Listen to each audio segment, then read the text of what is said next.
Welcome into the Friends with Fantasy Benefits Basketball Podcast. I am your host, Ben Brennis. Tonight we are doing our very first live stream. We are doing a first-year player mock draft. I am joined by multiple Friends with Fantasy Benefits Basketball analysts.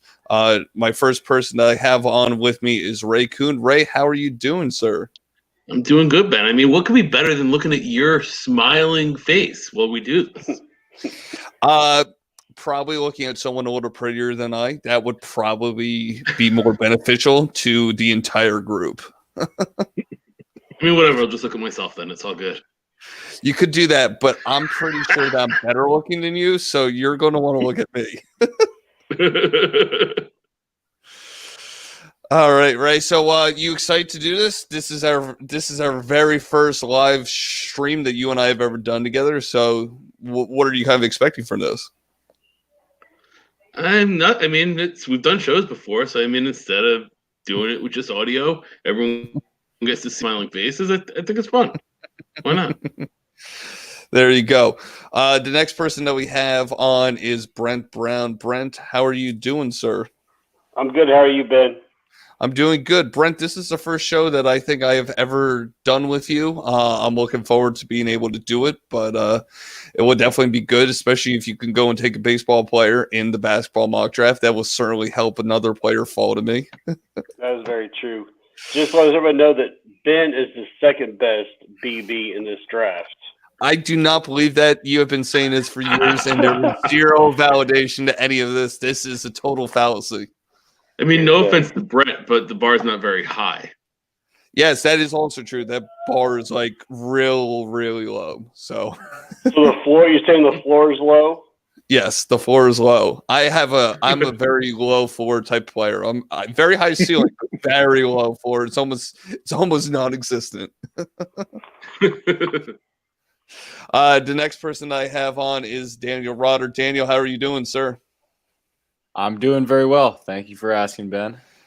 Daniel, I know that you are going to be looking to get one of your Maryland alum in this draft, but I am not going to let that happen. Does that bother you?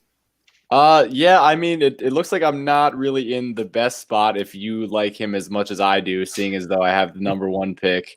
I probably won't have that much faith in him, but if he happens to slip back around. The only way he's going to slip is if I don't take him in the second round. That's right. basically how we're going to have to do it, because that's where I get into a discussion of who do I actually want to take here. So, and last but not least, we have Nick Alatriste. Nick, how are you doing, sir? I'm great, and my college basketball team is much better than Maryland. Shout out SSU. So that's how you're really going to get me, my man. I'm going to take we were pretty good last year. We were pretty good. We were co-Big Ten champ. All right, ACC champs over here. Apples to oranges. I'll take the ACC champs, baby. It's all right. I went to Maris, so I'm like ranked 350th in the entire country. So that's not going to get anywhere. Hofstra was going to make the tournament last year if there was a tournament, so I have that. So I could hang on to that. There you go. Nick, we missed you last week, but we're glad to have you back on this week. Anything you want to say before I go and grab Patrick Williams and Devin Vassell? Hands off the merchandise, baby. That's all I can say. It's time. All right, everyone. So, Ray, why don't you give your Twitter handle for our listeners out there?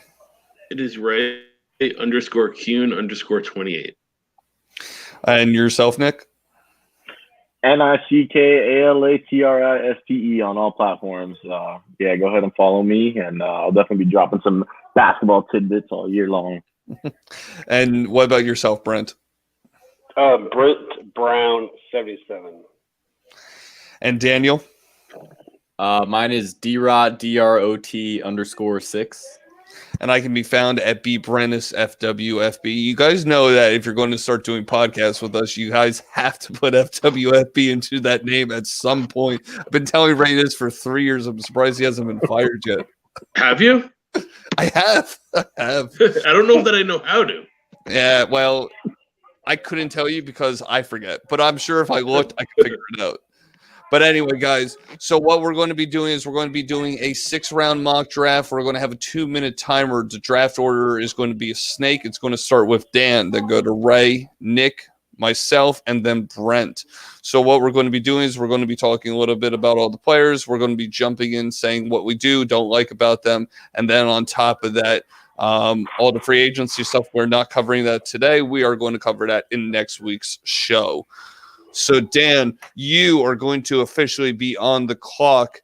So if you just give me 10 seconds, I will get you onto the clock. I already know who I'm going with here since I've had time to think about it. Number one, we can get started. All right, go on.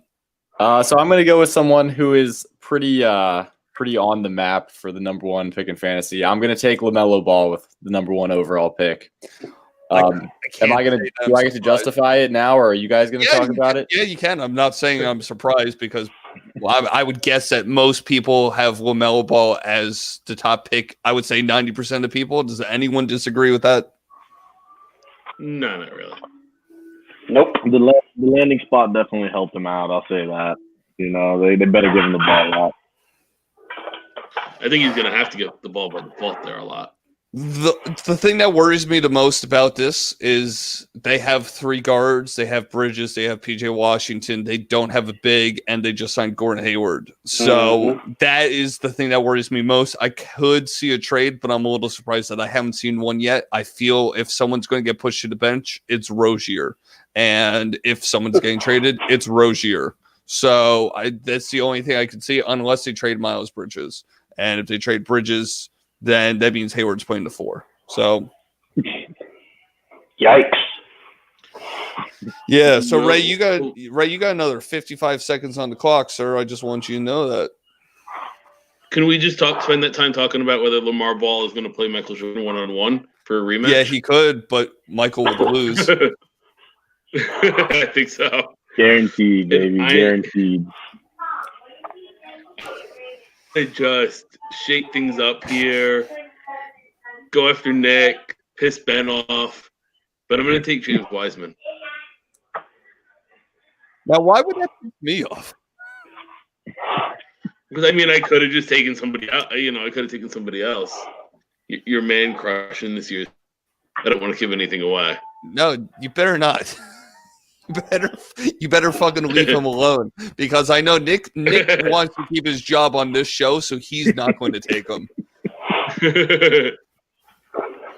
Oh man, I mean, yeah, Wiseman to me at least makes a case for number one. If you like, you know, just depending on the position. I mean, he's a stud center. I believe he could be a big fantasy piece. I'm actually a little bothered by him. I'll be honest, I didn't like that landing spot. I liked it more than Minnesota, but I am not a fan of that landing spot in terms of a dynasty. I know how the Warriors play, and the Warriors they're going to treat him like a better Bogut, so they'll give him 25 to 28 minutes a game, but at the end of the game, I could easily see them not rolling him out, and it's just like he's good in punt free throw leagues, but I don't know how he's going to do in assists. I don't know how he's going to do in steals. He's not going to really give you anything in threes. So it's basically blocks, boards, and field goals that you're getting from him. I'm just not sure if that's something that you want when you get the 2nd overall pick. But I mean, I'm looking at positional scarcity here too. Yeah, I mean, I get it. So, anyone have anything else to add on this? Yeah, as an avid college basketball watcher, I think that James Wiseman was, as far as from an NBA drafting standpoint, I think that he was the best prospect in this draft. I agree that maybe the landing spot he's not going to get to touch the ball quite as much, but I think he's down low on the glass. He's really good at rebounding. He's an excellent shot blocker. I think there's a lot of tools that can make him in one of the top big men in the NBA. Exactly. I mean, if Hassan Whiteside could be a top big man in fantasy, you know, doesn't exactly require much. I guess that's my time to pick now. Yes, sir. Alrighty, and obviously this might be a little controversial in the fantasy circles. I just want everyone to know that I'm not a casual. I'm not chasing the number one pick overall, but I just feel like Anthony Edwards is a must pick here for me. It's you're gonna have to take the good with the bad with him this year. It is what it is. I mean, you had to take the good with the bad with guys like Trae Young, even as rookies. So I'm definitely bracing myself, but hoping for a home run hitting a home run with him. No, I don't really blame you. I'll say that I'm surprised that of all the people you're going to make a comparison to, that you're making a comparison to Trae Young, because at least with Trae Young, you had a second skill that you were able to bring to the table that you knew you were getting. With Edwards, other than scoring, is there any other skill set that you know that he's going to be able to bring to the table that's like, wow, this is actually going to be a useful stat? He could easily be like RJ Barrett and tank your percentages. He can shoot 1.5 threes a game, but depending on how that team is going to be, they, not to go into free agency, but they do have Beasley, they do have Hernan Gomez back, they still have talents, they still have D'Angelo Russell, they brought in Rubio. I mean, there's a lot of pieces that they have here that scoring is going to be difficult, other than getting 15 points a game. Yeah, I agree with that. The only reason I mentioned Trae Young is because of the efficiency. Like, I can pretty much guarantee you Edwards will not be efficient. RJ is definitely a good comparison. However, I think he won't have as much pressure on him as RJ did. RJ was immediately looked at as a savior, whereas Edwards is just going to be, a little more free-flowing. And he's just very talented. And I also think he'll be a pretty good contributor in steals and threes early on. Obviously not efficiently, but he'll still get you some threes. Yeah. I do want to point out. Sorry, I just want to point out. Compare. Go ahead. No, I was just going to say, I do want to point out for our listeners, this is for redraft purposes as opposed to dynasty. So, sorry, Brent, go on. Yeah, is it too harsh to compare Edwards to Andrew Wiggins? I don't think so. I actually, I have a friend. His name is Eli. He's a Minnesota Timberwolves fan, and he absolutely hates Anthony Edwards for the sole fact that he really sees a lot of Andrew Wiggins in him, and he does not want that for his franchise. And I completely agree. I actually feel that if nothing else, Wiggins is probably a worse player of the two. I feel that Anthony Edwards could have a little better defensive ability, but he's a lazier player and he doesn't have as much love of the game, so that could easily affect him negatively. But I mean, the thing that's crazy is a lot of players in this draft. I feel like you can make a case for a lot of these guys to spend time in the G League or to get buried in the rotation. Yeah. And he's going to shoot. And the usage is going to be there based on that player he is. So my time is up. The player that I'm going to be picking is Killian Hayes. I feel that Hayes has one of the easiest chances to be able to be fantasy relevant for this season, both for Dynasty and for redraft. But from a redraft standpoint, there's a good chance that he's the starting point guard because they could easily play Rose at the 2. As of right now, Killian Hayes, he can get you assists. He can still shoot. He can be inefficient, but you do know that he is likely to grow because they're going to look to build that franchise around him. And I don't think that anyone got a better landing spot than Killian Hayes in this draft. Depending on how the draft board had fallen, I could have gone with someone else, but I feel like Hayes has to be the picker. Yeah, I think having Rose in the backcourt with him will help take a lot of that burden. And plus, Rose is going to get hurt at some point, too. So, I mean, hopefully it's after Hayes gets his footing a little bit. Yeah, I mean, I agree with the pick here big time. I would have considered him at 3. He's got the role. That's all that really matters. He's got the role.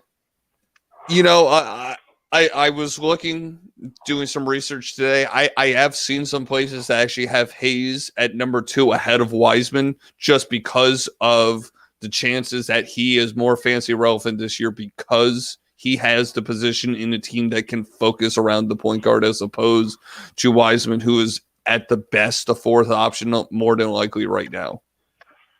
But I think Thompson getting hurt helps Wiseman. Thompson getting hurt does, but then they go and bring in Kelly Oubre, and they still have Andrew Wiggins. So that bringing in Oubre has kind of negated them losing Klay Thompson to the point where I don't think that Wiseman necessarily gets pushed up significantly in a redraft because of that. But I mean, I think they have more invested in Wiseman than Thompson. But I mean, that's a different conversation for a different day. Yeah. We got to stay on topic. All right, Brent, you got another 15 seconds on your clock. Do you have a pick for me, sir? I'm ready. Obi Toppin. I will say I was not expecting that. I was not expecting him to go there. I kind of expected him to be able to fall to me in the second round. Brent, what is your what puts him at number 5 for you? Why not? He's going to the Knicks. What else do they have? You said it's redraft, right? This is a redraft. Yes, that is correct. Well, they have power forwards. But they got rid of that. some. They did get rid of some. So Yeah, I but mean, then they added some. Who did they add other than Obi? Noel's going to play center. I don't know. It's the Knicks, man. I'm a mess. I'm a mess. They're a mess. They're going to play. It's going to be another long year. Could you foresee them in any type of fashion playing Obi Toppin at the 3? I know he's going to be big, but is there any chance that they play him at the 3 and RJ at the 2? Because I just don't see how he gets into the starting lineup unless they get rid of Randall. Give him a year or two. Why not the 3? Let him muscle up. Yeah, I mean, the only problem is he's about 6'10" or so he's a bit big for other than Peja Stojakovic, who was a little faster than him. But a lot of people see him. Yeah, I mean, I don't think he'll play the 3, but it's not terrible. I did see someone comp him to a Tobias Harris. Does anyone see that type of comp? Because when I actually heard that, I started thinking in my head, that makes sense. Tobias isn't a great defender. He's an efficient shooter. He gets threes. He gets rebounds. He can score. That kind of makes a lot of sense to me, but it's the Knicks, so I don't know if he can become Tobias on the Knicks. Maybe not this year. But, I mean, again, right now we care about this year. It wouldn't surprise me. Yeah. It wouldn't surprise me if he got that way. I don't see it happening this year, especially if they don't trade Randall. Yeah. I know, Daniel, you had been a proponent of Obi when you and I had talked in the past. Are you still high in him being on the Knicks? Yeah, I mean, on the Knicks, I mean, look, they have to have some people step up as scorers if they're going to try and win games. I still like RJ Barrett. I mean, he was a great college talent, and I think there's a lot of room to grow for him. And I think Obi was the Wooden Award winner in college. He obviously showed some flashes of being phenomenal. I'm pretty sure he led all of D1 in dunks. Granted, he was playing against A10 competition as a lottery pick, so that might have something to do with it. Yeah. But Obi Toppin is, he's a cool talent. There's a reason he got picked in the lottery. I like him. I think he's a good player, and I think on the Knicks, they're going to give him a chance to grow. So, yeah, I think that this spot is not a reach at all. Yeah. All right, Brent, you're on the clock for your second pick. Who are you going with, sir? Going with SEC Wildcat Tyrese Maxey. Son of a bitch. Whoa. Wow. Brent, God damn it, Brent. Oh. Hey, I couldn't take Patrick Williams, so I got to get some real talent. I know, but damn, man, come on. That's so frustrating because I really wanted to be able to get Tyrese. I really like him in Philadelphia as an off guard. I mean, he didn't play great last year, but I just feel that he's a significantly better player than what he played with in Kentucky, and I know that he can do better. So that's a really solid pick. I'm just really pissed off that you made it ahead of me. Well, you still got to talk about him. What made you take it? What made you take him here as opposed to potentially taking him later, given where his draft status was? It's Kentucky. I mean, there's a lot of players that slip in Kentucky, don't get a lot of playing time, a lot of balls to share around, to go around. So, I don't know. Philly needs scores. They need I definitely accents. agree. Yeah, I mean he's gonna be a talent for sure. I'm just not sure like where the usage is gonna be this year. I mean they brought in Seth Curry. You know it's Morey now, so if this kid is shooting 30% from three, I don't know. You know, like I don't know if he's gonna really get the long leash with the Sixers early on. I mean, I feel like with Morey, it can only help that he's a shooter because I mean they still had players like Daniel House, they had PJ Tucker, they have Eric freaking Gordon, and it's not like those are great shooters. They do their job, but I feel like if he does his job, that's fine. If someone's going to be able to deny him being able to get a ton of playing time, it's going to be Doc. So that's true. All right. Well, it looks like my entire draft is ruined because of this. So that was fun. I'm gonna have to go with Denny Avdia because I feel that he's most likely to be able to pick up a starting role at some point during this year playing for Washington.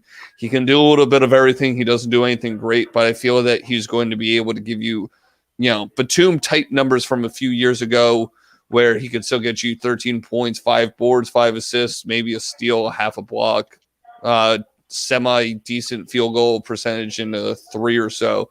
I don't know that there's a lot of other players in a redraft aspect that are still left on the board that can actually go and do something like that for you. So I feel that Denny Avdia has to be my pick. Yeah, that's a good spot for him, I believe. I mean, granted, the redraft factor definitely makes a huge difference here. I would obviously go in a different direction, probably in the last few picks if it was Dynasty. Yeah, I agree. Yeah, that's not Dynasty. I'm not making that pick, but I think it's a solid. I think he's going to be a solid piece for this year, and he's going to get some playing time, and he's going to give you a little bit of everything. Also, as a Wizards fan, I think that this year might be starting to be a little bit of a make or break year for Troy Brown.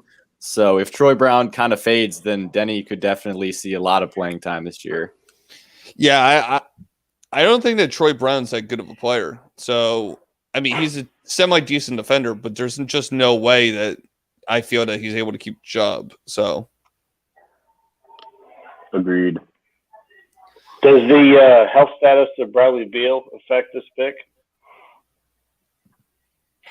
A little bit. I feel that if he does get traded, depending on, it 100% depends on what type of return they get. But I feel that they're invested in Denny at this point more than anyone that they trade for, just because of where they picked him and that they didn't expect him to be on the board.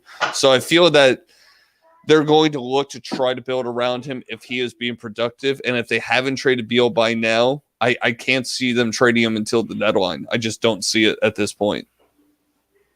The one spot you would have traded him would have been the draft. Sorry? I said I don't know who's going to take that contract either with Beal. I mean, there's a lot of teams that would take on his contract just because of how good he is, but I'm not sure if any team's going to take it on until the deadline. That's kind of the point. If you're going to take it on, you're taking it on during the draft. So you're not taking it on after free agency has basically just come to a close. So, and I think Washington kind of wants to give it a chance. The Eastern Conference sucks. I think they kind of want to give it a chance, see what they can do. All right, Nick, sir, you are up. Who is your pick? Oh man, this one definitely kills me. Like I said, the dynasty thing that kind of throws things off. In redraft, the pick here for me is Halliburton. I'm really excited about the fit with the Kings. They basically let Bogdanovich walk because he fell to them. And you know what? Honestly, as much as I love his skill set as a passer and generally as a ball handler, I think he might fit better as a shooting guard. And Fox is going to take off so much pressure from him. And and I just don't think that they're committed to. I mean, Buddy Hield will probably play small forward too, so it's not that big of a deal. But I just don't think they're as committed to him long term. So I think right away he'll get a chance to prove himself, and I really like the talent. I I'm really torn on what to do with Halliburton. I'm not a fan of how he plays for fantasy for the sole fact that he's just a little too passive. He's not a big time scorer. He's going to shoot the ball if he's wide open, but I feel like he's just not going to do enough in terms of scoring and shooting for him to be super effective. I do agree with that, but I just feel like the other three guys who I'd want to take here are at risk of being stashes, especially in redraft. I've been around the block with these redraft rookies and just having to drop them mid-season, not feeling good about it. Like I feel like you could at least get something out of Halliburton. I had him all queued up. I was going to take Halliburton next, honestly. And I agree with the Fox thing that Fox takes some pressure off of him. He can shoot the threes. And I mean, threes, it feels a hard category to kind of manage throughout the season, threes and steals. And if he's going to give you that and score, I think that's enough for me at the spot.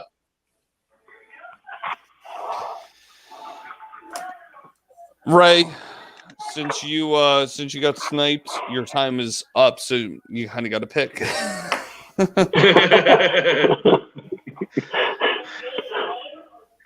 I'm thinking I'm just going to kind of stick with the same threshold of trying to maximize my threes. I don't love the pick. Although draft night, I was happy that Cleveland made the pick because it kept Toppin on the board and let Toppin go to the Knicks. I'm going to take Isaac Okoro, thinking that, hey, they drafted him 5th. There's going to be some kind of commitment to him as far as playing time. I don't necessarily love it. I think there's plenty of opportunity in a young backcourt. And if he gives me threes and he scores, that's honestly enough for me at this point. And part of it is that I already took Wiseman, so I don't necessarily need a big man here. I'm going to say that's the worst pick of the night. I hate Okoro, man. I feel that he's just terrible for redraft purposes because he's just not a good enough shooter. He's not a good enough scorer. He's not a good enough distributor. There's just too many things that I dislike about him that I feel that even in a dynasty, unless he's falling to like outside the top 14 picks, I'm not really looking to get him. That's just how I am. Dynasty, I wouldn't take him here at all. There's plenty of guys I like ahead of him in Dynasty. But redrafts, I'm really targeting the playing time in the threes. And I think he'll be a boon defensively.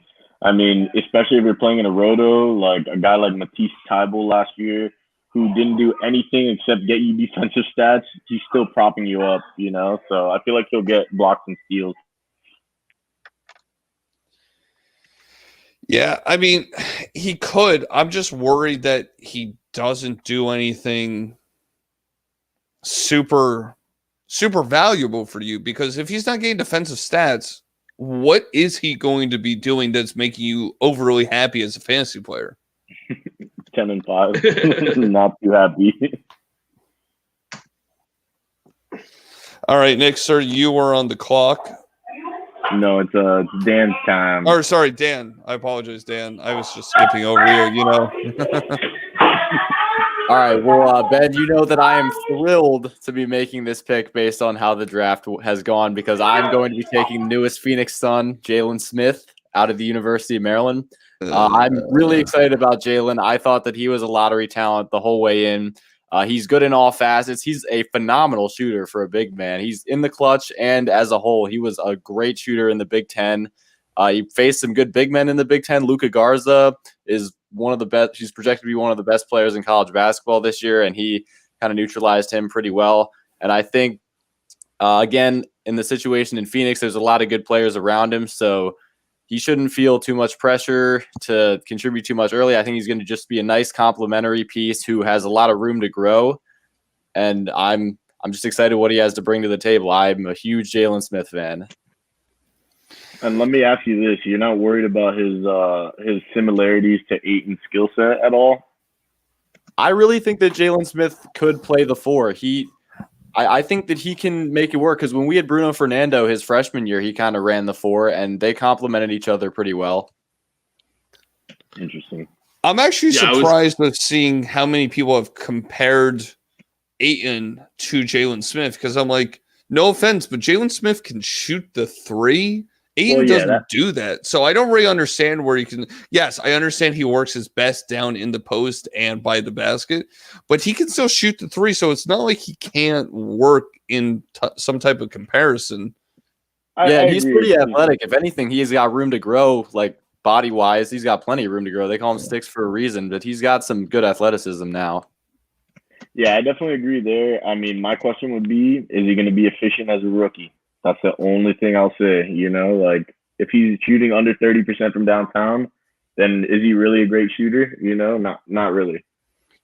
To be fair, really care how he's shooting. If he's shooting 40, let's say 47% from the field, but he's shooting 28% from three, do you really care what his 3-point percentage is if he's still shooting and hitting one a game, Nick? No, probably not. You know, I'm sure that'd be enough floor stretching to make it work. Yeah. I mean, I've seen other players that, you know, haven't been great 3-point shooters that they still get to shoot as much as they want. And I mean, not that he as a rookie is going to, especially with Booker there, Ayton there, Chris Paul there. There's plenty of other pieces there that are going to prevent him from being able to do it.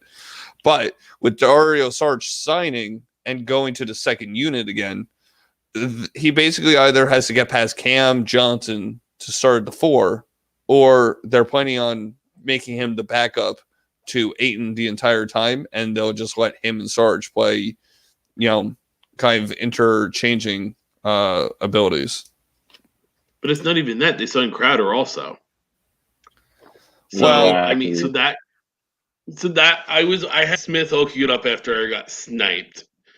And then I'm like, all right, Phoenix signed Crowder, they signed Saric, him and Ayton are similar. Like, if I'm looking at Okoro, yeah, you can knock him all you want and poke holes in him. But I mean, are you really concerned about him playing over Kevin Porter? Smith has a lot of competition to get past this year. Yeah, but you knew Daniel wasn't straying away from. He's from my that, guy. So, yeah, you knew he was going to stray away. I like the talent, that's for sure. All right, Daniel, let's move into your next pick. Who do we have for your 3rd round pick? Okay, so I know that the playing time is definitely not looking great for this guy from the jump, but I'm going to go with Onyeka Okongwu just because he's such a talented big man. I think, and especially if Capella goes down and he's thrust into a starting role, he's going to become easily a fantasy contributor in 18, 10-team leagues. Like, he's a must start. I feel like if Capella goes down, he was very talented in college, and I see no reason why that won't translate over if they took him at number 4 overall, or right? I think number 4 overall. Yeah, he was 6. 6? Okay. Yeah, he would have been my pick in round 2 if he did not end up. Actually, he probably would have been my pick in round 1 if he didn't end up in Atlanta. He is someone that you're going to likely take in the top 4 for Dynasty. He could be maybe the 5th pick in Dynasty just because of his skill set. But he's someone that you really are going to want to be targeting in a Dynasty League, but in a redraft, you have a hard time just because unless there is an injury, like you were saying at the very beginning of training camp, he's got a big uphill battle just because of the money that they have invested in Collins and the money that Capella has, and they haven't got to see him play yet. So,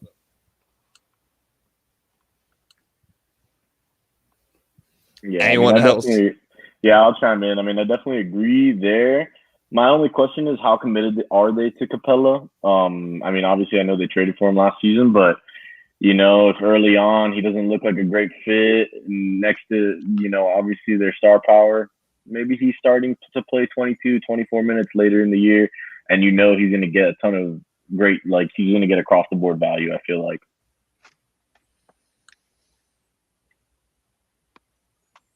Brent, anything to add on Okongwu by any chance?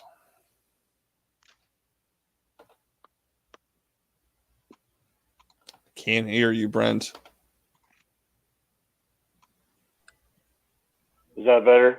That's better. Yeah, when you're Can you hear me muted, when you're muted, it's typically kind of tough to hear you. Sorry about the kids earlier. They're upstairs. They went to bed now. I mean, he's playing with Trae Young, so any big guy that has a point guard like that should have some value, especially as a rookie. So just as long as he can get playing time and get minutes. That's all what it comes down to in a redraft for a rookie is who has the best path to minutes. So I will say real quick, I definitely don't compare the talents at all, but I feel like he could give you some Jordan Bell as a rookie, like upside. Remember that? He was playing like 20 minutes, but he was just stuffing the stats like with random stats, like 4 blocks and like a couple steals or something. Like you can definitely get something like that from him. Yeah, you're going to have games in which he'll get 6 points and 1 rebound and nothing else, and then there's going to be some games where he has 12 points, 8 boards, 2 blocks, maybe a steal. So Agreed. Sounds like there's mayhem back at Brent's house. Oh my God, it's World War III over there. Ray, who are you taking with your next on the clock? All right, going into the season, this guy, I think he was in conversation for maybe being a top 3 pick, definitely being lottery pick. He fell just shy of the lottery. He certainly had a down season. He was injured. He had a terrible supporting cast. He missed out on the ACC tournament. Missed out on he wouldn't have made the NCAA tournament, but I'm gonna go Cole Anthony. Son of a bitch. I was thinking about taking him with my last pick. I like it. I look at the Orlando backcourt, and I'm not exactly scared of anything. I think he has a lot to prove, maybe more than anybody else in this draft. And the upside is there, the tools are there, the skill is there. I think the injury really screwed him up last year. Then no supporting cast. Yeah. Yeah, I mean, I love this. But I think he kind of rushed back too soon, and I feel good. Yeah. I feel almost better about this pick than Okoro. Well, yeah, because Okoro sucks. Yeah, but when he's playing 35 minutes a game. See, here's the thing that I really like Cole Anthony. I really like the pick. The thing that worries me the most is that they just do not have a lead guard there that I really feel I can trust. I mean, people can say it's Fultz. I still think Fultz isn't that great. And unfortunately, their best ball handler could easily be Aaron Gordon, and that's just not what you want. So Cole Anthony is a good pick. He's probably best as, a number 6 guy off the bench as a top scorer type guy. Like a Lou Williams, he can get some assists, but for the most part, I'm not sure if he's going to be able to work his way into the starting lineup consistently, that he's able to be a high-end guy. That's the only worry for me. But, I mean, if he's the first guy off the bench, he's going to be playing. Yeah. All right, Nick. All right. Sorry. No. Sorry. Continue on Cole Anthony, and then you can give me your pick, sir. I just wanted to say real quick, I mean, you're looking at him being more of an offensive 6-man type, like basically your poor man's Lou Will, something like that. But there's definitely upside for him later in the season to take the reins, and once the game slows down around him a little more, he could easily be like a huge value where people are trying to trade for him, and that whole shebang. So definitely interesting. And I'll go ahead and segue into my pick. And this one's super tough for me because I'm basically deciding between my 2 loves from FSU, both of them. And I'm gonna go as the tiebreaker being at both of my picks so far are guards. So I'm gonna go with Patrick Williams. I am not excited about his role to begin the season. I definitely think he'll be a rotational player, that's for sure. Obviously, you have Lauri Markkanen. He's going to be back from injury playing. So, I mean, there's not a ton of minutes there for him, but I think he'll get a lot of minutes at the 3. And I just love his versatility. It's the type of skill set you want in fantasy 100%. with the blocks, the steals, the threes. And you know, a lot of people are going to be turned off by the fact that he averaged 9 points per game at FSU. But it was kind of similar to a Kentucky situation this year. He was only playing 20-something minutes per game. So there's a lot to like about him. Yeah, I mean, I'm a little disappointed that you sniped him, to say the least. He's someone who I'm really high on for Dynasty. In a redraft, it's just a little tougher because as of right now, he's not even going to be pegged as a starter. He has to overcome Otto Porter, which at the end of the day may not be saying a lot, but he has to develop a skill set that will work for him to be able to stay in a rotation and become a good fantasy relevant piece for this season. So while I'm very high on him for Dynasty in a redraft, end of the third round, around pick 15, 16, somewhere in there is kind of where I would have him. So this is basically the range where I start looking at him, just because he could bring defense to the table, but I'm not sure if he's bringing enough overall to the table. I agree 100%. One thing that kind of worries me is the way the Bulls handled their guard situation last year. I mean, dude, these guys were basically out of the playoffs within 3 weeks of the season, and they were still running Thomas Satoransky over Kobe White instead of letting him just play. Just let him go out there and figure it out. So that's definitely some hesitance. I will say I probably would have taken him in the second round, maybe even, no, I'm not at 3, but I would be considering him top 5 in Dynasty. Well, is the fact that Billy Donovan is there now, does that change anything for you? Yeah, it probably does, especially if they're out of the playoff hunt. You got to let the kids grow. I mean, I think they start the season out of the playoff hunt. Yeah. That's the Knicks. Yeah, I was going to say, I'm used to that. Williams feels like a Nerlens Noel kind of pick. So he ends up in Chicago instead of Oklahoma City. Sorry, I lost that last part. What was that? I mean, Williams feels like a Nerlens Noel pick kind of player. I mean, you guys agree with that? Where he ends, instead of Blake Donovan being in Oklahoma City, he's in Chicago. I mean, I can kind of player. Yeah, I mean, the fact that he's a wing is different. I can see the defensive versatility being there. I feel he's got a little bit more of an offensive ability that he brings to the table than what Nerlens brought out of college.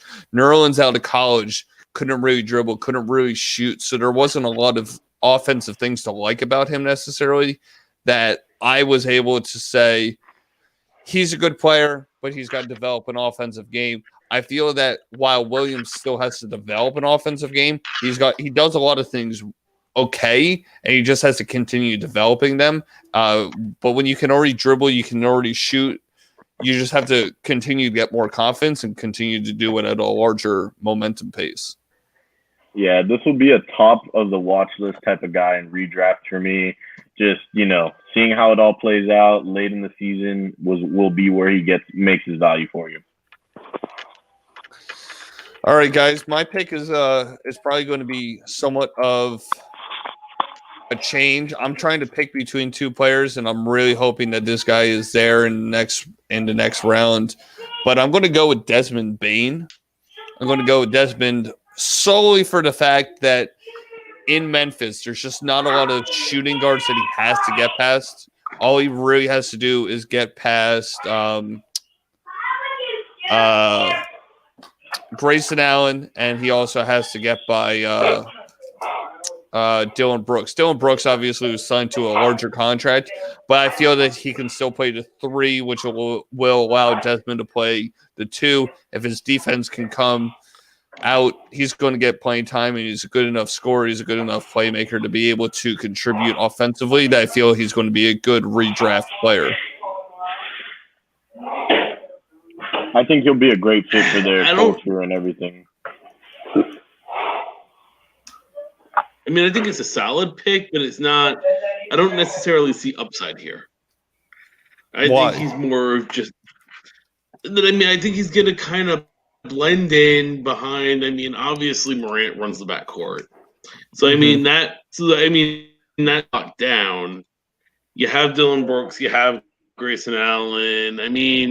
Even at the 3, Kyle Anderson, Justice Winslow, there's not a lot there, but there's just a lot of guys that are similar. I think Bane can make some shots. He can do some things, but I just don't see the upside. I'm not sure he's going to play more than 20 or 25 minutes a game. It's kind of just In college, the thing that I enjoyed watching the most with Bane was I thought he was awesome in transition. He was good getting down the floor, and he could finish with authority. So obviously, those are good traits to bring into the NBA.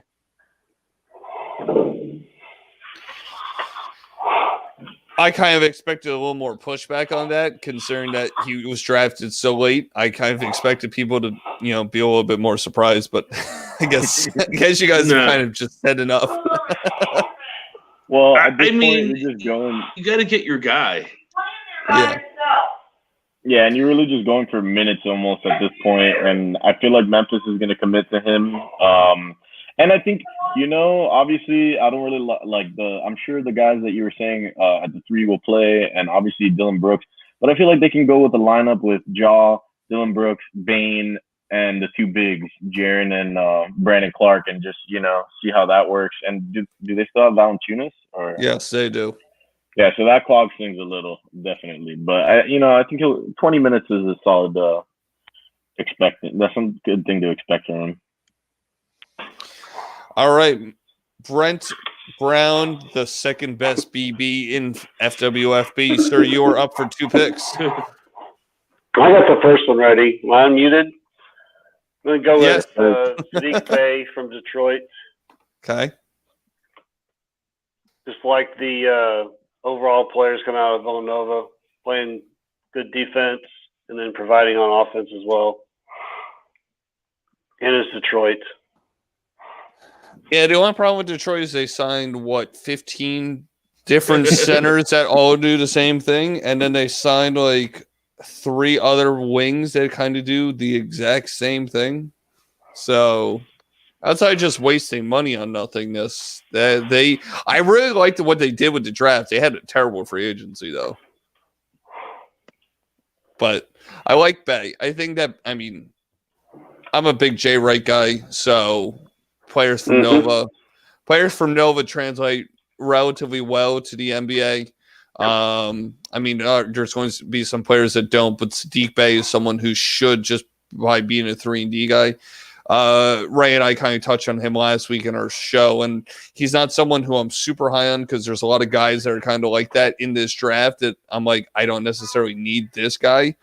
But I think that he's someone that, at least in Detroit, it's a decent enough fit if he's able to get a good amount of playing time. And the fact that Kennard's no longer there helps him get more playing time. It just really depends on if they play him at the 3, if they play him at the 4, what big men do they actually keep, and do they keep Blake? Bingo. That's it right there, Blake. He's going to be the biggest determinant to Bay's value. Yeah.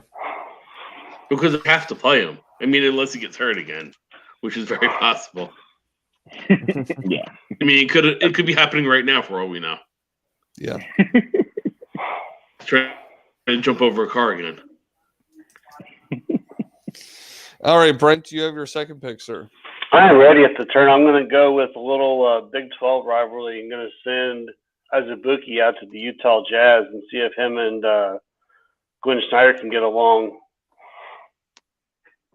Wow. Realize that the centers aren't prototypical, but you got to start somewhere. Maybe they can bring him back.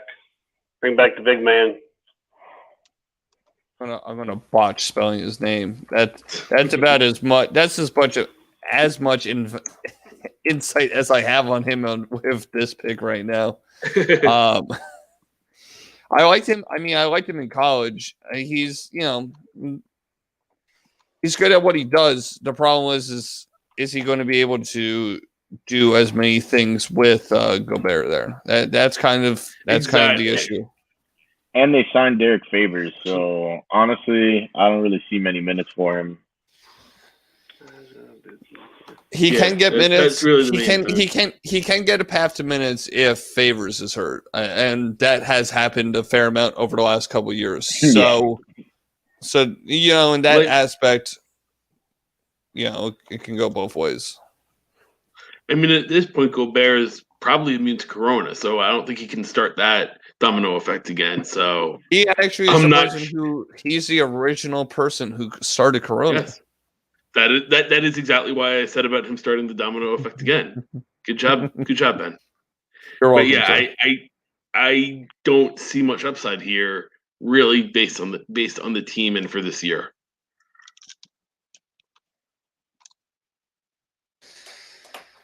Anyone else have anything to add before I go to my next pick, which could actually be my best pick of the day? You're welcome. All right, so I'm actually having a tough time deciding who I want to go with here, but I think I'm going to have to go with Kira Lewis Jr.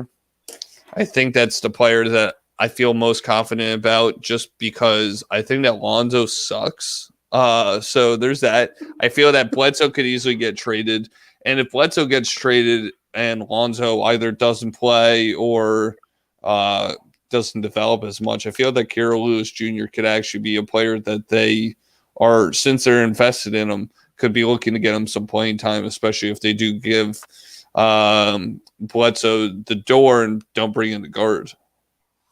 Isn't George Hill there those too? Guys, I think they traded George Hill in one of the deals. He went to the Thunder. Yeah, okay. I think he went into Steven Adams trade. I think. Okay. Yeah, I mean Kira Lewis he's a great fit for their style of play. Super fast, very talented. I'm just super frustrated with the landing spot. Obviously, I mean, you got Zoe, you got Bledsoe, you still have Nickeil Alexander-Walker. Like it's a bit of a clusterfuck over there.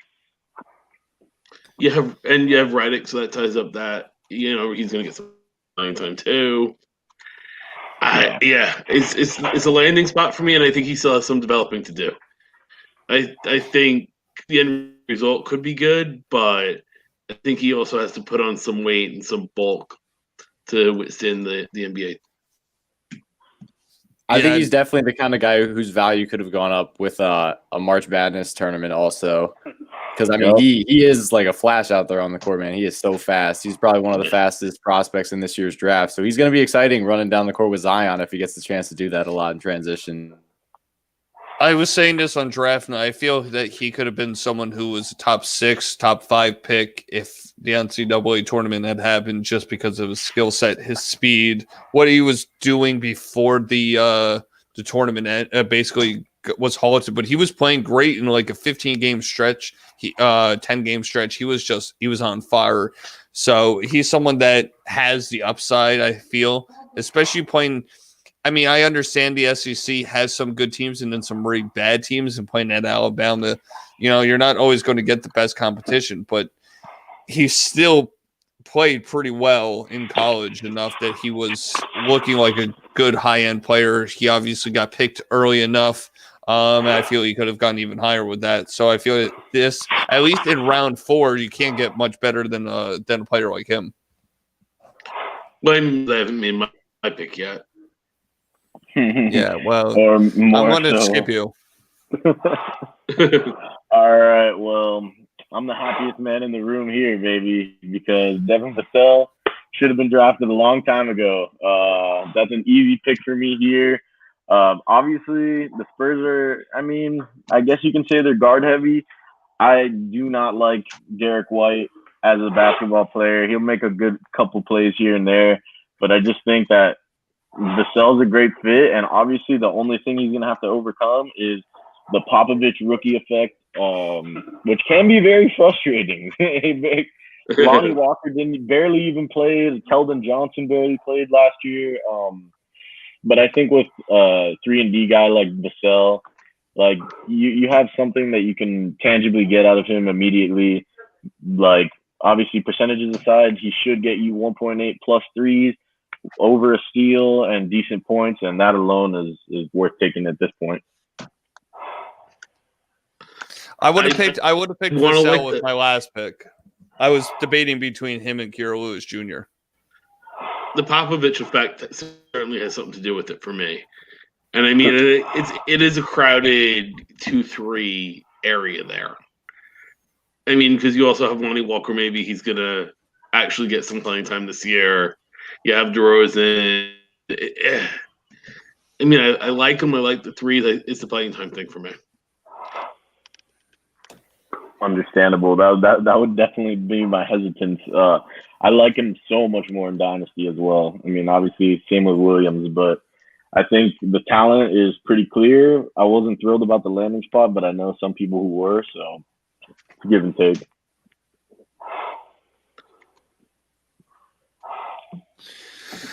All right, Ray, do you have a pick for me, sir? I do have a pick for you. I am going to go up to Boston and take Aaron Nesmith with this pick. I mean, no, come on. We know what he did last year when he played. Yeah, but what about when he He didn't got play? injured, but I'm not really losing sleep over a foot injury, and I'm not losing sleep over Romeo Langford and Grant Williams either. I think he's a solid backup at the 2 and the 3. I think he's going to get some minutes, and he's proven that he can score, and he shot over 50% from downtown last year. I'm not hating on the pick. I'm hating on the team that drafted him. That's the problem. Absolutely. The more I think about it, the more I like it. I can't. The problem is, and this is the same thing with every championship level contending team. It's tough to like a player like Naismith who's coming off of an injury and is basically kind of a one-dimension type guy. He's not a big ball handler. He's not a big assist guy. He's not a shot creator. So he's going to be someone who's going to shoot open looks or he's going to pass. He can play some defense. Yeah, he can get out on the fast break. But that's not something that Boston needs him to do. So if he's not shooting threes at a good percentage clip for you, because 2 years ago he didn't shoot great. Last year he was much improved. But at the end of the day, if he doesn't get either ample playing time or he doesn't do much other than threes, is he someone that we really want to target? I think at this point, if you're looking at this year, yeah, because I mean, they're going to need him to score off the bench. So, and I mean, the other thing is they're a contender, but at the same time, they're not going to need to lean on guys like Kemba and Smart and Jaylen Brown and Tatum. In the regular season, they're going to be looking to get set up for the playoffs as well, so that might open up a little more playing time. And I think the fact that he can back up at the 2 and the 3 also helps. I don't know, man. I feel like it's a Taco Fall season.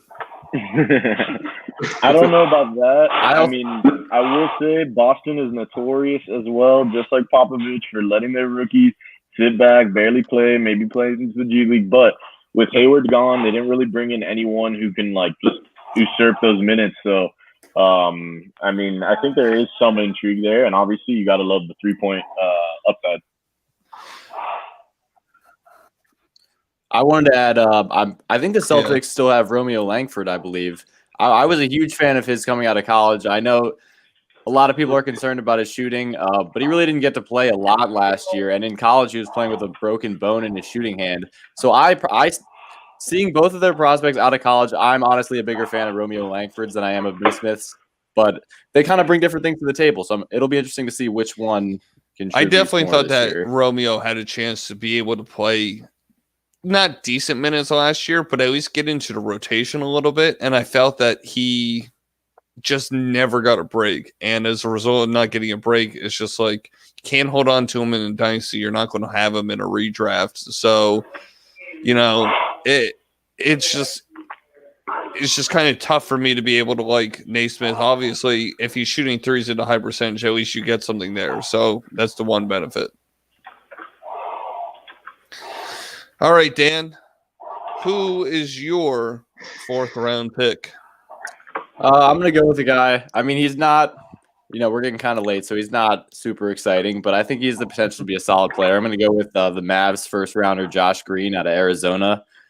Again, he's another guy who they think is going to be 3-and-D.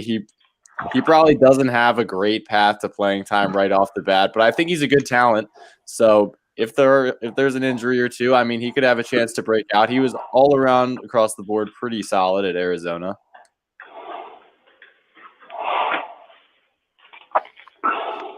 I like Josh Green from the standpoint that he's playing for the Mavs, who he can get out in transition. He doesn't have to do a ton of things out there for him to be able to look special because he still has Luka. There's KP. You still got Hardaway. They also have someone else that I'm just blanking on. But that's definitely an underrated move that they were able to pull off with drafting where they got him. So. Yeah, and Seth Curry's gone, and he was a big contributor for them. So that's it. They got Josh Richardson. So that's who it was. Yeah, so Richardson should be able to, get some minutes. Their 4 starters that they have basically are looking at like 32 to 35 minutes a game. So if he's able to either work his way into a 25-minute role, he's going to be, considering that we're in the 4th round at pick 20, he's going to, be a decent pick there. Agreed. And let's go to round 5. Who else do you have here, Daniel? This one might be a little more unexpected, but even though his hype kind of dwindled as his season went on at Duke, I am still a pretty big fan, especially at this landing spot. I like Vernon Carey. I think he could have a chance to contribute. He's a throwback style big man. He can't really shoot, but he's a big body in the paint. I mean, he's wide. He's built. I think that he has an opportunity. I mean, because they don't really have anyone that's like a true center in Charlotte in their starting lineup right now, at least. They got Zeller. That's about it. He sucks. Zeller's trash. I think the opportunity is there for Vernon Carey. I think that he has the potential to be a contributor. Yeah, he was like the number 2 recruit in his class out of high school. Total snipe pick there. I like it a ton. He lost a ton of weight already heading in after the college season, and there's literally nobody there at the center spot. And he can rebound, and he has some moves. He has some post moves. I like the pick. And he's got athleticism in his blood. Vernon Carey, a former Dolphins O-lineman. Of course, we got to get the South Florida reference in there. I was going to say every single thing that Nick brings to the table is just about Florida. Whether it's South Florida, whether it's FSU, whether it's Corona. Whoa, relax, man. I thought you were negative the other day. Vernon Carey, he's a solid pick, given that like you were saying, Charlotte has absolutely no bigs of any type of relevance. So if you're going to get someone, Vernon Carey is definitely Vernon Carey Jr., I should say, is definitely going to be someone who has value. So yeah, I don't think he has the highest ceiling. He's kind of like a middle to high floor guy. Yeah, I don't see much difference between his ceiling and his floor, unless he's able to develop a jump shot. So he showed a little bit of range from 3 last year, but yeah, just a little bit. If you remember, DeAndre Ayton showed some range from 3-point range back in college when he was in Arizona, and he didn't do diddly shit for the last 2 years from 3-point range. He was, I think, hit like 6 in 2 years. Granted, he missed time last year, but still. Diddly shit. That is some groundbreaking analysis right there. You know what, Ray? I don't need your shit. All right, sir. Why don't you give me a pick, and then I can go and comment on how bad of a pick that is. All right, All right, you do that. I'm gonna go with Daniel True. I'm totally gonna Oturu. Yeah, that guy. I'm gonna take him. Sorry, it's either Oturu or Otoru. Toru, whatever it is, whatever his name is, Toru, I believe. I am going to take him. I mean, he averaged double last year. He got traded, I think, 2 times already in his NBA career. The Clippers lost Harold to the Lakers. Right now, Serge Ibaka is their starting center. I'm Pretty not sure he's on the that's Knicks. I mean, no, he got traded to the Clippers. Wait, when did he get traded to the Clippers? I think he was he got traded to the Clippers. He got signed. Yeah. I think he was a Knicks pick that then went to Minnesota. Or was a Minnesota pick that went to...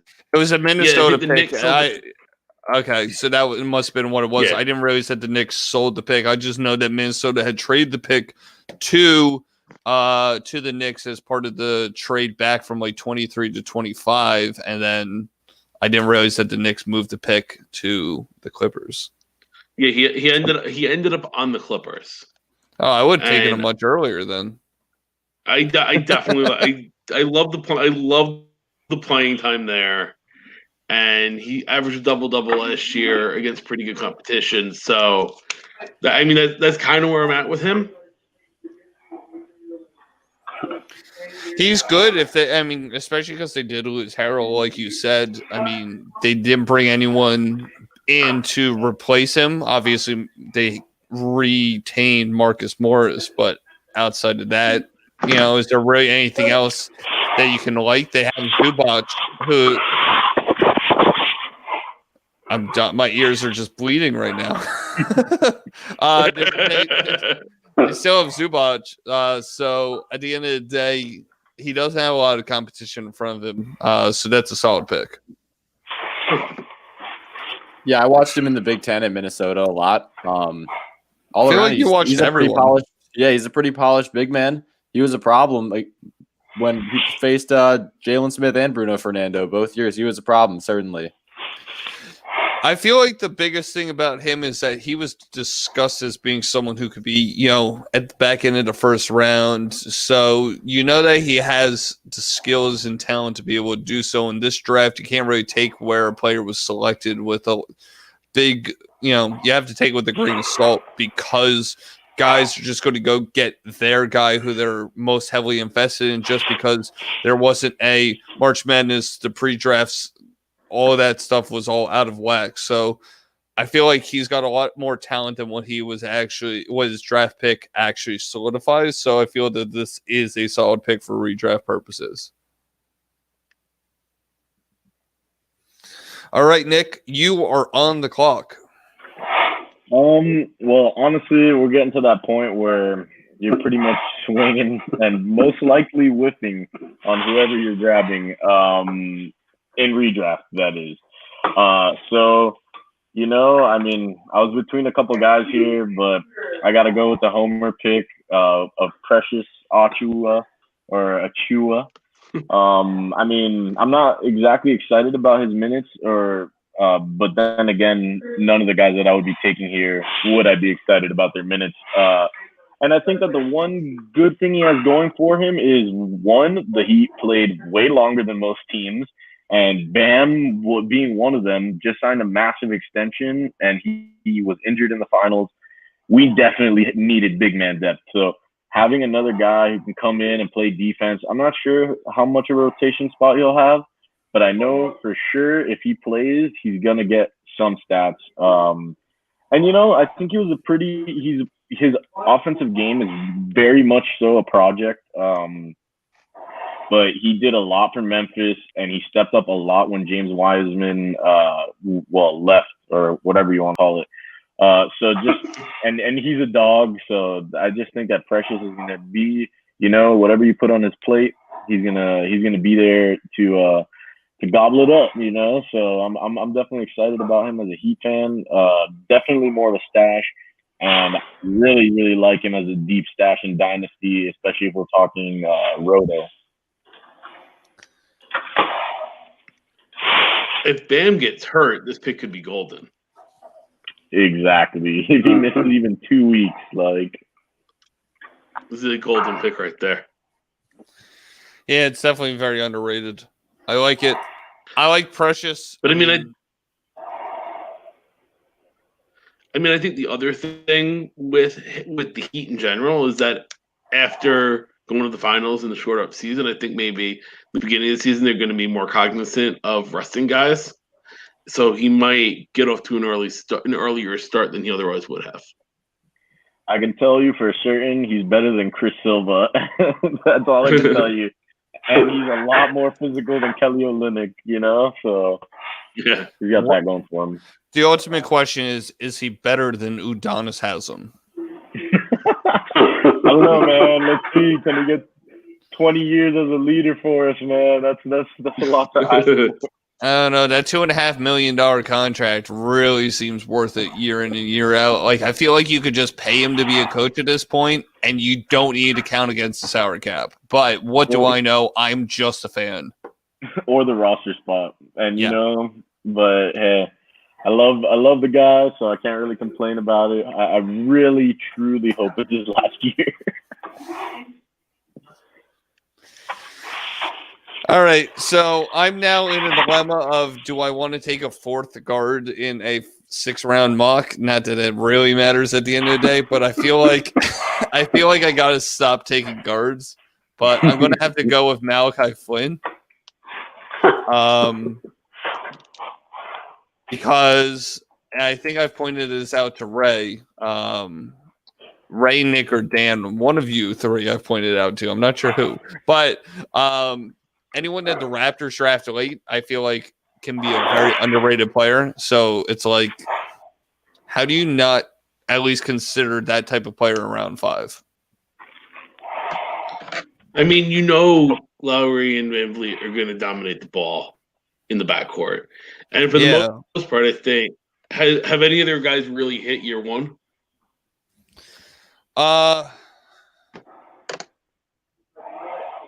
No. Was it Van Vliet a rookie when he went off? No, Van Vliet had actually played his first year in the D League, and then so basically Van Vliet was, I think, on a 4-year deal when he had originally come up. The first year was in the D League, then he had partial time in the second, then he had the big playoff run 2 years ago, and then last year was the full-time starter. So I definitely think, I mean, personally, when they picked Flynn, I thought it was like, okay, the writing's on the wall, Van Vliet's gone, you know, because it just seemed too, like, you know, the shoe fit. But what I will say is, you never know with injuries. This is the exact same thing we're talking about. A whole nother season as a number one, or not number one, but as a big workload guy for Van Vliet. You never know. And I do think Flynn will slot right in if he gets the minutes, so there's some intrigue there. And to speak to his college pedigree, San Diego State was the longest undefeated, or they had the longest undefeated streak in college basketball by a long shot. They went into the 20s in wins before they had their first loss. Malachi Flynn was a huge reason for that. He was one of the best scorers in the NCAA last year. So, yeah, he's a little short, so I guess it'll be an uphill battle for him in the NBA. But the tools are there. He's a good shooter. So I'm excited to see what he can do, and hopefully he can live his Van Vliet dream. I guess the best question I have for you guys is, does he get a pretty big boost in a dynasty league only for the fact that Kyle Lowry is 35 and is a free agent after this year, and obviously Van Vliet's had a very small track record of being an elite guy? Is there any chance that Flynn is someone that you're looking at in a higher round for, or at least a higher pick for dynasty? I think that's plausible. I mean, Van Vliet, from what it sounded like, I mean, it could just be me as a Knick fan telling myself this because I want to make myself feel better. But it seemed that Van Vliet was pretty set on staying in Toronto. So I'm guessing they knew that when they made the pick of Flynn, and they also knew about Lowry's age and that he's going to be a free agent. So, I mean, this is the perfect succession plan. Yeah. All right, Brent, why don't we move into you to end round 5? All right, I have a what the pick, because when Boston, I was watching the draft, and when they selected Peyton Pritchard from Oregon, I was like, what are they doing? And so he kind of, I mean, you're probably thinking, what is he doing here? Exactly. I can't tell if you're taking him or if you're just bashing him. Oh, both. I mean, maybe he has a vendetta against Peyton Pritchard. I don't know. Yeah, I mean, he I'm could. Wasn't that the Dean from Old School? Dean Pritchard, yeah. Yeah, Dean Pritchard. Yeah, Yeah. but he kind of reminds me of Marcus Smart. So maybe Smart leaves in a year or two. Courses is for redraft, but maybe that's what Boston was thinking. Who knows? I think Boston was thinking we need more shooters and this dude can get buckets. So that's kind of how I see it. In all honesty, I probably prefer him in a redraft to Aaron Nesmith because I feel that if he is able to get going as a backup guard, this was obviously before they had signed Teague, but this was how I felt during the draft. I really liked him as the pick over Nesmith, but I could easily see him being a better overall basketball player than Aaron Nesmith. If Nesmith isn't hitting at that high percentage, then he's not really that good. Are you just using Brent's pick to bash mine again? I mean, you could call it that, but yeah. I mean, the fact that they signed Teague is what turns me off to it, to be honest. Yeah, but at the end of the day, scorers are going to score, and you try to. I mean, you're looking at right now pick 25. So what else are you going to find at pick 25 that's going to be? I'm hoping that this guy's going to be able to get buckets. You know what I mean? I mean, aside from the pick that I have come up in round 6, no, I agree. The pedigree, the pedigree is there, and he can get buckets. I mean, unless you're coming up with someone like an Isaiah Joe or a Jay Scrub. I don't know how many other people are out there that score more buckets. I mean, I will say the cautionary tale, Carson Edwards. I just don't know what. I don't know what. I mean, Carson Edwards did, and he went to the Celtics, and then he never played. So technically, they also drafted R.J. Hunter, and he never did anything. So there you go. It's very possible that he never pans out. But at this point, there's not a ton of other picks out there that are like, wow, okay, this is someone. Because Peyton Pritchard was someone who I would have considered in my 6th round. So. All right, Brent, who's going to be your last and final pick, sir? Well, the scrap heap is pretty thin at this point, but I'm going to select another Florida State Seminole with Trent Forrest. Nice. Don't see him off the board yet. So, and also my second Utah Jazz player of the draft. I'm going to go ahead and talk a little bit about him. I mean, he was just a rock for FSU. And honestly, he reminds me a lot of Terrence Mann. Mann might be a little more all-around player, but, who knows? If this guy somehow gets minutes, that'll be all that matters. They're a little crowded at guard. I don't even really know who's starting at point guard for the Jazz right now. I hate to say that, but I think they still have Conley. Conley opted in. Oh, yeah, exactly. Conley. So, the odds of Conley getting hurt are very, very high. So, yeah, you never know, man. I guess the best question is Terrence Mann better or worse than Joanna Mann? Gotta be worse, man. Gotta be worse.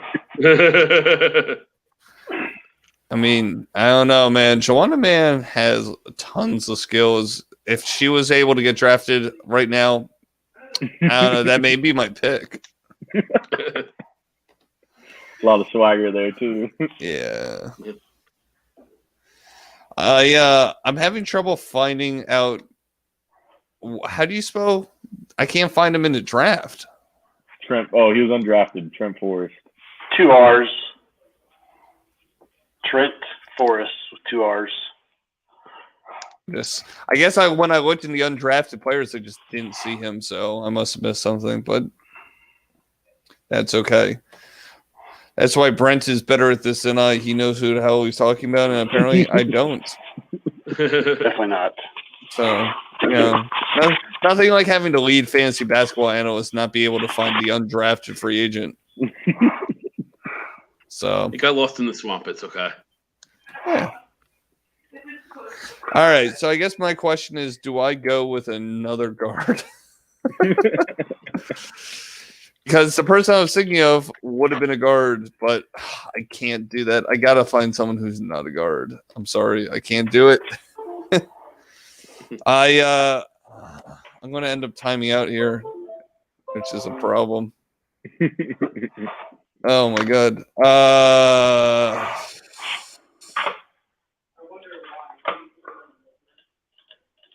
Yeah, I'm gonna end up timing out because I can't find anyone. I know who. Who? The season's gonna start by the time you pick. Yeah. I mean, I know who I want to pick. I just can't pick another guard. I just can't do it. You need us to auto pick you a big man. Right. I would just keep my pick. I'll go with Tyrell Terry. I just didn't want to have. I did not want to have another guard, but Tyrell Terry is someone who I really liked. I kind of thought he was going to go in the first round. I definitely think that he's got first round upside. He's a scorer. He's, it's the same thing that we talked about before when we were discussing Josh Green. The fact that they've made some roster moves that have lost a player like Seth Curry. They need a big time scorer, 3-point shooter off the bench. Tyrell Terry can provide that. I think that he is someone who's going to be able to help. So. Agreed. I mean, not much to say about him except he's very similar to all the guards we've been taking, aka undersized scorer. He's definitely interesting. And he's in Dallas, right? Yeah, he's in Dallas. Yeah, so I mean, if he can become the backup point guard, there's some interest there,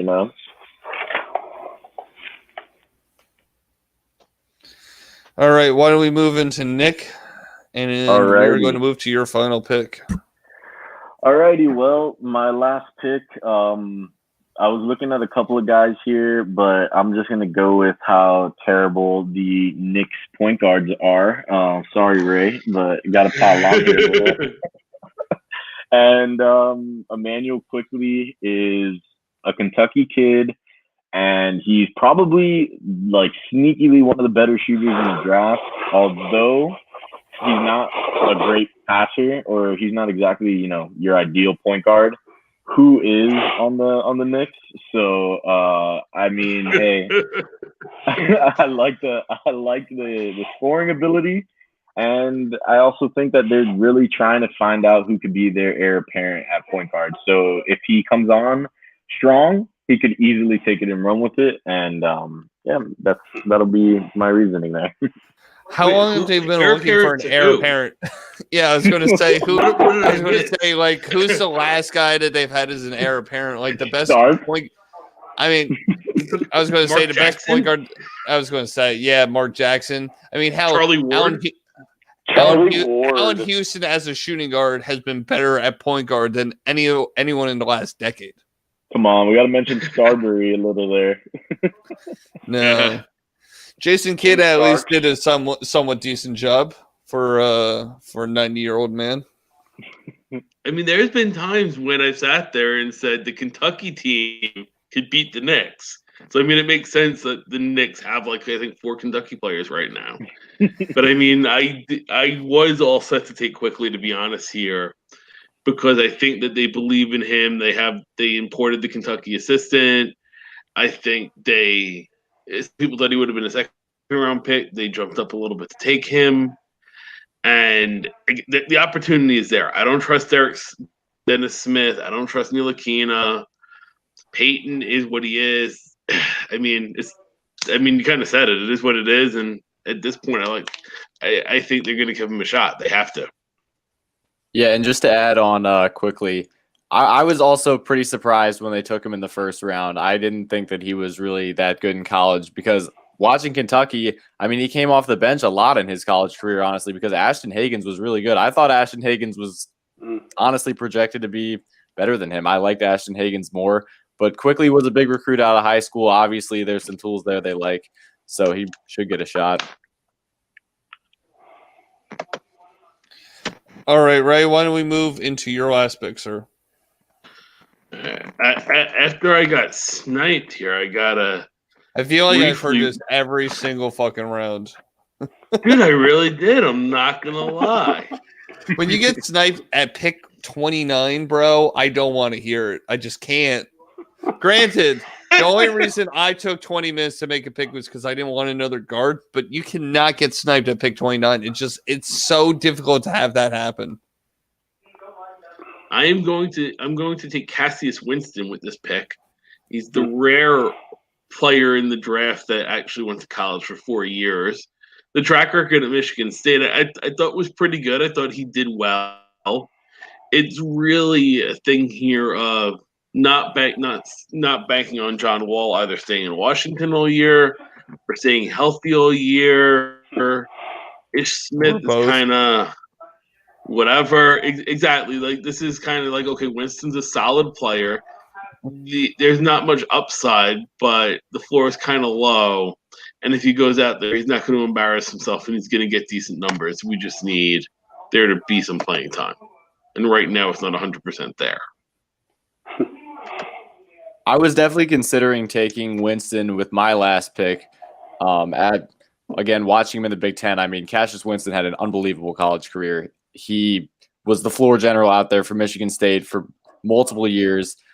He hit some incredibly clutch shots. He's a good shooter. He can get to the rim.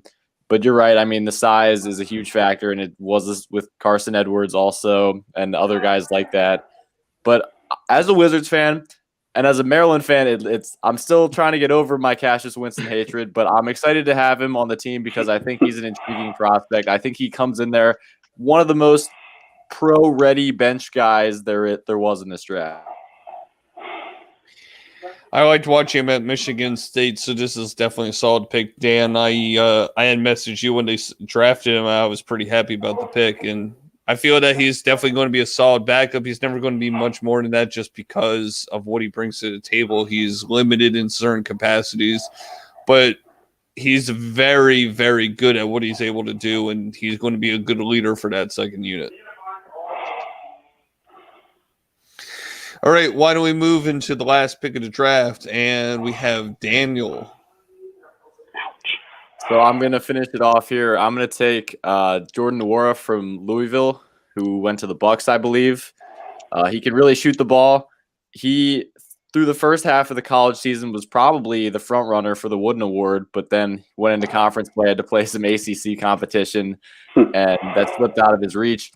But on the Bucks, I mean, hey, they're looking for guys that can shoot the ball when Giannis is getting bottled up against some good teams. And I think he's an exciting talent. He's big. He's 6'7". He's a wing guy who can really shoot it, and he's athletic. So I'll take a flyer on him here at last. So it's definitely a solid pick, especially because the Bucks always need scorers. So getting someone like him is definitely going to be a solid pick. I like it, especially to end the draft. Probably should have gone with him because I could have not used another guard. Because he's not a guard?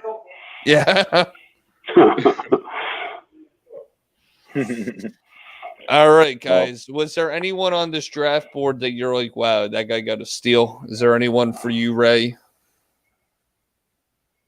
Don't say yourself.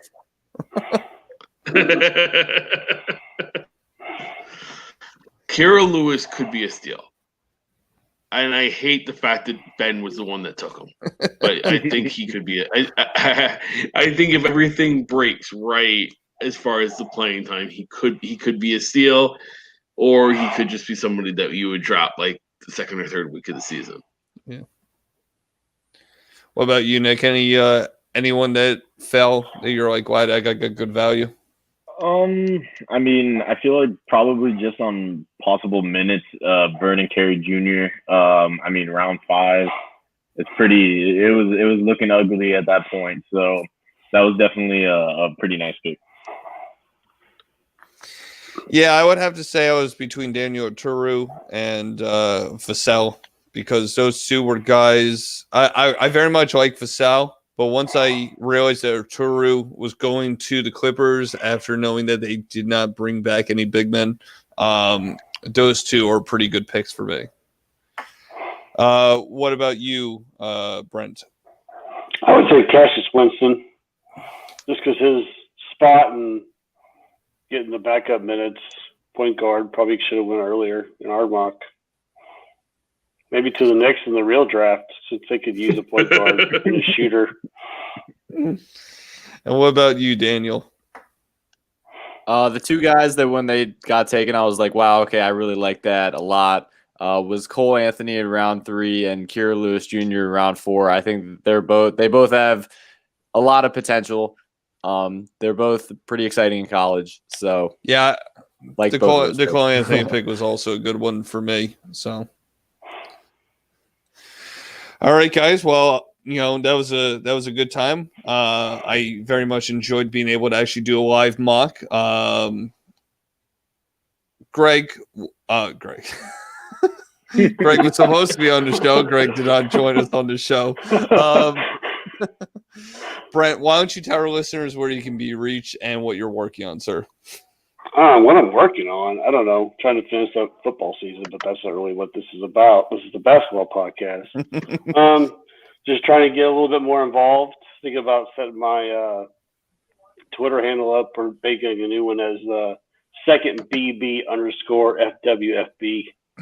Not because Ben's the best BB, but because he was in FWFB first. So give him that respect. I appreciate that. I'm a very long tenured person of FWFB. I am like the fourth longest tenured person here. It's like that nagging infection that won't go away. Yeah, there's a word for that. But thank you very much. You got it. Not come back on. Don't come back onto my show next week, Ray. I didn't say it was a bad infection. It's just kind of one of those things that it's not good, it's not bad. It's kind of just been hanging around, and everyone's like, "Oh, wait a second! Wow, it's been here a while." And Brent, what is your Twitter handle for all of our listeners out there? It's Brent Brown 77. And Daniel, what about you? What are you working on? What is your handle, sir? You can find me on Twitter at drot _6. I should still be back here with these basketball podcasts at least periodically, probably regularly. I'll also be contributing to the fantasy baseball draft guide, the book and the podcast when those come out. So a lot of exciting things going on in my life. And Nick, what about you, sir? So yeah, obviously my handles are just my name, Nick Alatriste. I'm obviously going to be trying to be on as many basketball pods as possible, and hopefully I'll be able to do some waiver wire articles, something like that. I know that's a huge thing of how to win fantasy basketball, is just to be constantly on the waiver wire. Besides that, I have a non-sports or we talk a little bit about sports, but I have basically a pop culture podcast with a couple of my buddies called Banterheads. You want to go ahead and check that out. It's a good time, and we're trying to work on getting the video aspect set up. But besides that, I'm just glad to be here, and go ahead and throw me a follow. What about you, Ray? I am on Twitter at Ray_Kuhn_28. Obviously, I am doing the basketball podcast with you, Ben. It is the highlight of my week. It is the thing that I look forward to most of all. And we'll also be getting going on baseball podcasts as well. I'll be contributing to the FWFB draft guide. And I am also doing some writing at DFSexperts.com covering football and basketball. And I can be reached at BBrennisFWFB. Obviously, I will be doing more basketball podcasts to come as long as I don't get fired, which if I haven't got fired by now, I'm pretty sure I'm not going to. I will also be doing 2 different baseball shows, one show with Ray, and then I will be doing another beginners type show with some other people. But next week, we're going to be talking about free agency. We're going to be discussing all the signings that we have. It was a big free agent frenzy period over the last few days. So I'm looking forward to being able to jump into that. And from the rest of us at Friends with Fantasy Benefits, have a great basketball season, everyone.